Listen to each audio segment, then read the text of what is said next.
नमस्कार साथियों, आपके अपने YouTube चैनल देव RAS एकेडमी पे आपका हार्दिक स्वागत अभिनंदन है। आज हम भारत के नवनिर्वाचित उपराष्ट्रपति के बारे में पढ़ेंगे।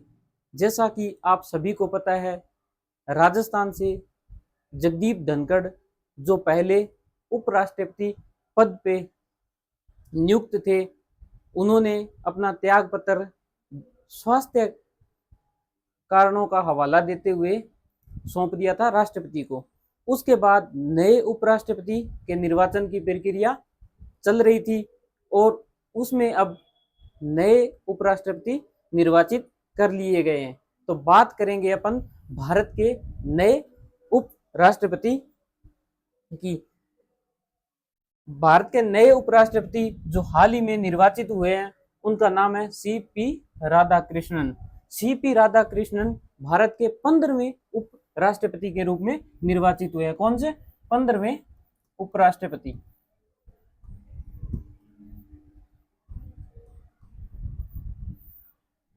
जैसा कि आप सभी को पता है, ये दक्षिण भारत से तमिलनाडु राज्य से आते हैं। कौन से राज्य से?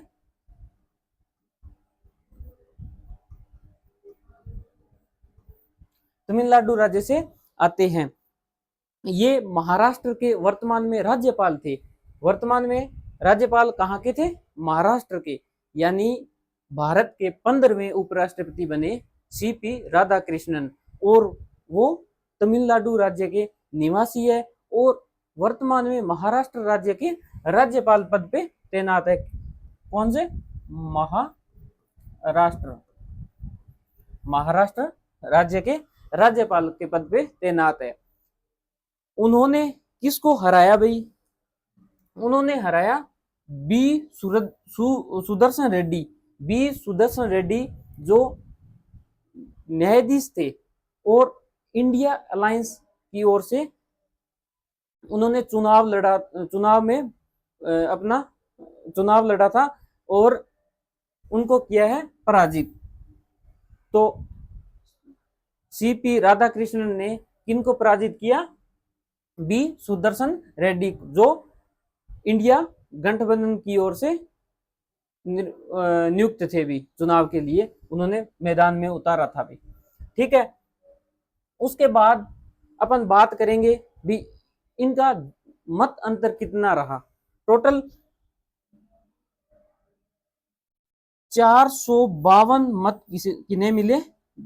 CP राधाकृष्णन को 452 मत मिले और सुदर्शन रेड्डी को मिले 300 मत। इनके मतों का अंतर था 152 मतों से CP राधाकृष्णन उपराष्ट्रपति पद के लिए चुनाव जीत गए। ठीक है भाई।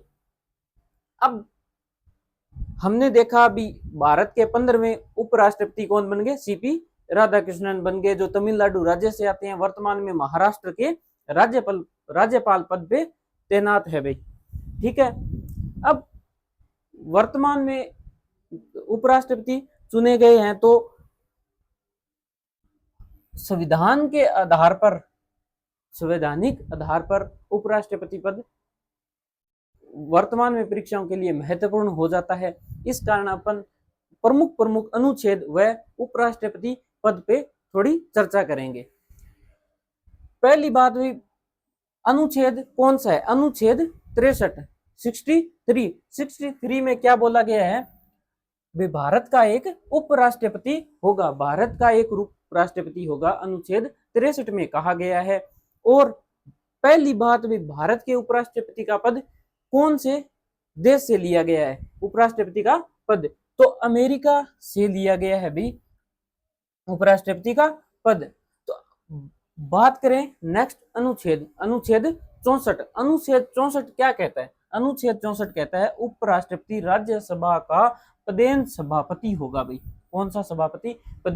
पदेन सभापति होगा। इसका अर्थ क्या है? इसका अर्थ है जैसे ही उपराष्ट्रपति निर्वाचित हो जाएगा, वो पद यानी उपराष्ट्रपति पद होगा वो सभापति यानी दोनों एक ही होंगे। पदेन सभापति होगा भाई। ठीक है, उपराष्ट्रपति संविधान में एकमात्र अवैतनिक पद है भाई, क्योंकि अनुसूची 2 में उपराष्ट्रपति का उल्लेख नहीं है। अवैतनिक पद क्यों है भाई? क्योंकि उनको जो वेतन मिलता है वो सभापति के रूप में मिलता है। किसके सभापति? राज्यसभा के सभापति के रूप में। अब बात आ गई यहाँ पे अनुसूची 2 की। दूसरी अनुसूची क्या है भाई? दूसरी अनुसूची में वेतन का उल्लेख किया गया है। जैसे भारत के मुख्य न्यायाधीश, राष्ट्रपति और जो भी संवैधानिक पद है उनके वेतन का विवरण किस में दिया गया है भाई? अनुसूची 2 में। ठीक है भाई, ये बात होगी। उपराष्ट्रपति राज्यसभा के पदेन सभापति के रूप में वेतन प्राप्त करते हैं। उसके बाद अनुच्छेद 65 उपराष्ट्रपति कार्यवाहक राष्ट्रपति के रूप में कार्य कर सकता है, तो करता है तो उसे वेतन व भत्ते प्राप्त होंगे जो राष्ट्रपति को प्राप्त होते हैं भी। अगर किसी कारणवश या त्याग पत्र के कारण राष्ट्रपति पद रिक्त हो तो उस पे काम कौन करेगा? उपराष्ट्रपति करेगा, और वेतन व भत्ते वही मिलेंगे जो किसको मिलते हैं? राष्ट्रपति को मिलते हैं वही। ठीक है, उसके बाद बात करेंगे अनुच्छेद 66 निर्वाचन प्रणाली। ये महत्वपूर्ण हो जाती है भी। उपराष्ट्रपति का चुनाव कैसे होता है? उपराष्ट्रपति के चुनाव के लिए एक विधि होती है भाई, एकल अनुपातिक प्रतिनिधित्व की एकल संक्रमणीय प्रणाली। ठीक है, उस विधि के आधार पर चुनाव किए जाते हैं। उसमें भाग कौन लेता है? निर्वाचक मंडल को में संसद के सभी सदस्य निर्वाचित व मनोनीत सदस्य भाग लेते हैं, और विधानसभाओं के यानी विधायक इसमें भाग नहीं लेते। जैसे राष्ट्रपति का चुनाव होता है, राष्ट्रपति के चुनाव में क्या होता है भाई? राष्ट्रपति के चुनाव में निर्वाचित सदस्य तो भाग लेते हैं संसद के, परंतु मनोनीत नहीं लेते, और उपराष्ट्रपति में दोनों ही भाग लेते हैं। और राष्ट्रपति के चुनाव में कौन? विधानसभाओं के यानी विधायक, सभी राज्यों के विधायक, और जहां केंद्र शासित प्रदेशों में विधानसभाएं हैं उनके विधायक भाग लेते हैं राष्ट्रपति के चुनाव में, परंतु उपराष्ट्रपति के चुनाव में वो भाग नहीं लेते भी। इसमें प्रस्तावक और अनुमोदक की आवश्यकता पड़ती है। जैसे 20 प्रस्तावक और 20 अनुमोदक। जमानत राशि होती है वो 15,000 रुपए होती है।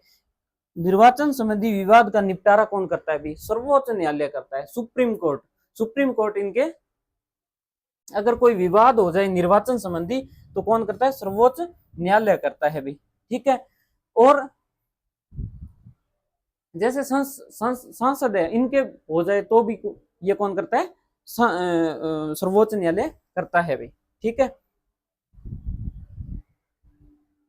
अनुच्छेद 66 निर्वाचन प्रणाली, ये तो अपने बात कर ही ली निर्वाचन प्रणाली की।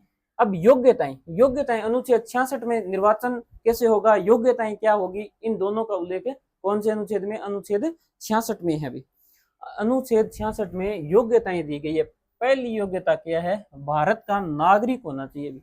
कहाँ का नागरिक? भारत का नागरिक होना चाहिए। दूसरी बात है न्यूनतम आयु कितनी होनी चाहिए? 35 वर्ष होनी चाहिए भी। न्यूनतम आयु 35 वर्ष होनी चाहिए। तीसरी बात राज्यसभा का सदस्य बनने की योग्यता रखता हो, और चौथी बात लाभ के पद पर नहीं होना चाहिए। पहली बात भारत का नागरिक होना चाहिए, दूसरी बात 35 उम्र, न्यूनतम उम्र कितनी होनी चाहिए? 35 वर्ष होनी चाहिए भी, और राज्यसभा का सदस्य बनने की योग्यता रखता और लाभ के पद पर ना हो गई। ठीक है, ये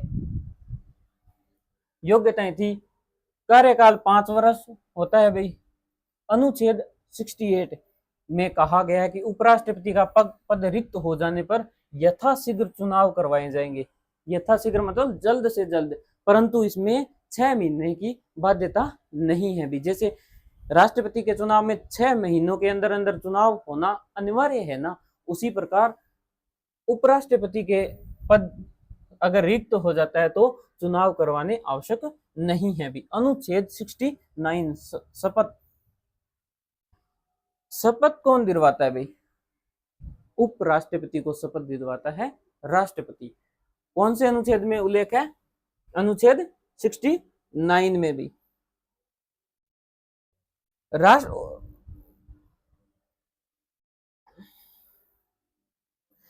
फिर त्याग पत्र किसको देगा? राष्ट्रपति को संबोधित करके देगा भाई त्याग पत्र। कौन? उपराष्ट्रपति। उसके बाद बात करेंगे अपने भारत के वे उपराष्ट्रपति जिन्होंने राष्ट्रपति पद पर अपनी सेवाएं दी, यानी पहले क्या निर्वाचित हुए उपराष्ट्रपति, उसके बाद राष्ट्रपति पद पे उनका निर्वाचन किया गया भाई। उनमें पहले हैं डॉक्टर राधाकृष्णन। ठीक है भाई, भारत के पहले उपराष्ट्रपति भी हैं और उनके बाद इनका निर्वाचन किसमें हुआ? राष्ट्रपति बने भारत के। डॉक्टर जाकिर हुसैन, उसके बाद वीवी गिरी, उसके बाद आर वेंकट रमन, उनके बाद डॉक्टर शंकर दयाल शर्मा और के आर नारायणन। यानी ये 6 उप राष्ट्रपति ऐसे थे जो बाद में भारत के राष्ट्रपति निर्वाचित हुए। उसके बाद बात करते हैं राजस्थान से भाई।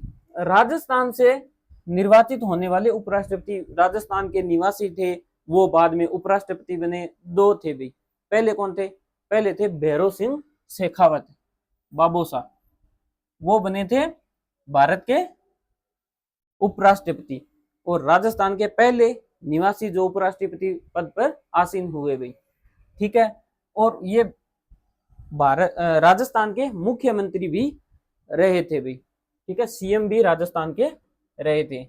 बाद में बात करते हैं जगदीप धनखड़। जैसे आप सभी को पता है कि वर्तमान में जो पीछे जुलाई में इस्तीफा दिया था, किसने त्याग पत्र दिया था? जगदीप धनखड़ ने। जगदीप धनखड़ के त्याग पत्र के बाद ही भाई चुनाव हुए थे, उसमें सीपी राधाकृष्णन 15वें उपराष्ट्रपति बने। तो ये थे जगदीप धनखड़, ये थे आज उपराष्ट्रपति जो वर्तमान में निर्वाचित हुए हैं। मिलते हैं नेक्स्ट वीडियो में, तब तक के लिए धन्यवाद।